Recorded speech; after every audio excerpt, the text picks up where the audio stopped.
Graça e paz, meus irmãos, passando aqui nessa manhã para deixar mais uma meditação, uma breve meditação na palavra do Senhor.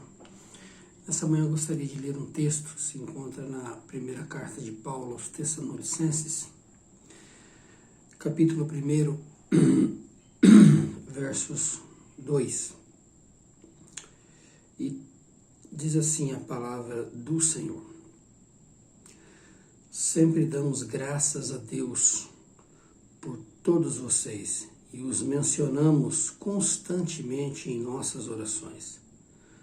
Quando oramos por vocês diante de nosso Deus e Pai, relembramos seu trabalho fiel, seus atos em amor e sua firme esperança em nosso Senhor Jesus Cristo.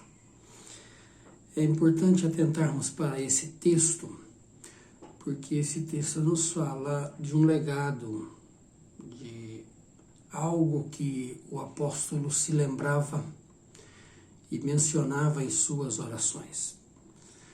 A primeira coisa que nós precisamos considerar é que Paulo era um homem que orava, que intercedia por todos os cristãos. Essa é a verdade. Há igrejas que Paulo não conhecia, mas orava por eles. A igreja que Paulo tinha notícias apenas. Ele fundou, depois de um tempo recebeu pessoas que lá estavam, e essas pessoas lhes trouxeram notícias, e Paulo orava, intercedia por esses irmãos, mencionava esses irmãos em suas orações. Paulo era um homem que orava, que intercedia em favor do povo santo, da Igreja de Deus, do avanço. E em algumas cartas ele menciona algumas atitudes da igreja que ele mencionava, pontuava em suas orações. E nesse ponto específico, Paulo diz que ora constantemente, menciona constantemente esses irmãos em suas orações. E ele fala o porquê que ele ora por eles e quando ele ora, o que vem à sua mente. Nós sempre gostamos, como seres humanos, de deixar um legado, de sermos lembrados. Alguns gostam de fazer coisas extraordinárias, que fogem da normalidade para serem lembrados. Nós temos aí muitas pessoas que dizem, não, eu preciso ser lembrado, eu preciso deixar a minha marca na história. E alguns desastrosamente deixam marcas que não são tão boas, são lembrados por coisas que desagradam a vontade do Senhor, que vão de contrário à Escritura. Mas no afã de deixar marcas, deixar lembrança, deixar um legado, uma história, um patrimônio, vamos dizer assim. Mas aqui Paulo nos dá 3 coisas que ele relembrava desses irmãos. 3 coisas que ele se alegrava. Ele diz o seguinte: quando oramos por vocês diante de nosso Deus e Pai, olha o que ele diz, relembramos de seu trabalho fiel. Paulo não se relembra apenas do trabalho daqueles irmãos, mas da fidelidade que envolvia aquele trabalho. Eles eram fiéis ao Senhor, mantinham o seu trabalho na fidelidade, ou seja, a base que sustentava o trabalho daqueles irmãos era a fidelidade.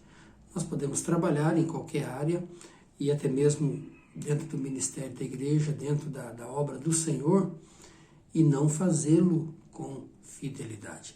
Paulo aqui ressalta essa questão. Eu relembro de vocês, do trabalho de vocês, mas é do trabalho fiel. Vocês eram fiéis no trabalho que desenvolvia. Eram fiéis no trabalho que desenvolvia, porque todo trabalho, independente se ele é feito na obra do Senhor, ou se ele é feito, vou usar o termo secular, embora esse termo não exista, mas ele é feito na área da sociedade, todo trabalho deve ser feito para Deus. Todo trabalho deve ser desenvolvido com fidelidade. Isso envolve uma cosmovisão cristã, isso envolve uma correta compreensão da palavra. Isso envolve sabermos que todo trabalho é trabalho para Deus. Todo trabalho digno, quando eu digo trabalho, obviamente, eu estou levando em consideração o que a Escritura considera como trabalho. Então, se eu sou um comerciante, se eu sou um empregado, se eu sou um faxineiro, um servente, seja o que for, eu preciso desenvolver esse trabalho para a glória do Senhor. Para a glória do Senhor. Todo trabalho precisa ser feito com fidelidade. Com fidelidade. Mas ele diz mais: seus atos em amor. Ou seja, eles tinham um trabalho fiel e os atos, as ações daqueles irmãos eram feitas em amor. Primeiro, amor a Deus. Primeiro, amor a Deus. Santo Agostinho tem uma expressão muito interessante, no qual ele diz que a maior prova de amor que nós podemos dar ao outro é levá-lo a amar a Deus. Essa é a maior prova de amor que podemos dar ao próximo, é levá-lo a amar a Deus. Irmãos, nós só podemos amar, só podemos fazer as coisas em amor, só podemos demonstrar amor quando nós somos encontrados por Cristo. Porque quando somos verdadeiramente amados por Deus e quando verdadeiramente amamos a Deus e crescemos neste amor, é que temos condições de amar, né? De amar as pessoas e de fazer aquilo que fazemos em amor. Em amor. Nós podemos amar, nós podemos dar sem amor. Mas nós não podemos amar sem dar. Nós vemos isso muito claro no Evangelho de João, quando João retrata o seguinte: porque Deus amou o mundo de tal maneira que Ele deu seu único Filho. Nós podemos dar sem amor. E muitas vezes encontramos isso. A pessoa dá, não tem nenhuma afinidade, não tem nenhum amor, mas doa. Vai lá e doa. Não há um amor envolvido naquilo. Você está dando sem amor.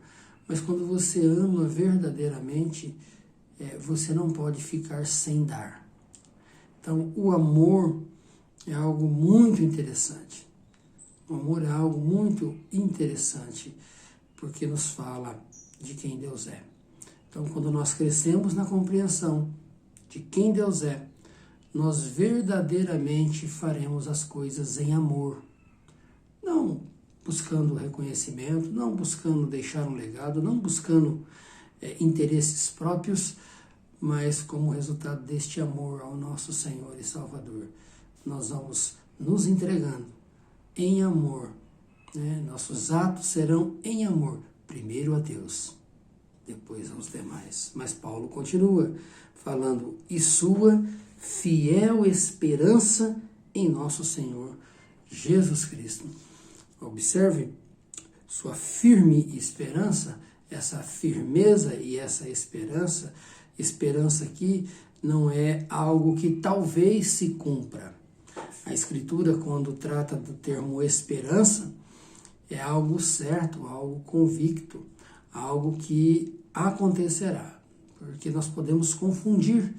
Bom, esperança, eu espero, talvez não aconteça. Não, esperança aqui na Escritura é uma firme convicção, é algo certo, está relacionado ao Evangelho, à palavra de Deus. Então é como se Paulo estivesse dizendo: sua firme convicção, sua firme certeza em nosso Senhor Jesus Cristo. Observe que a esperança desses irmãos estão em Cristo, não estão em coisas, não estão em momentos, em circunstâncias, não estão naquilo que Cristo pode fazer, não. Eles estão esperando firmemente no Senhor. Eles estão firmados na rocha. Eles estão convictos de que Cristo é o seu Salvador, de que Cristo é o seu Senhor. Então, isso está implícito porque no verso 4 Paulo diz assim: sabemos, irmãos, que Deus os ama e os escolheu. Ou seja, essa firmeza desses irmãos está em Cristo Jesus e eles estão convictos, certos.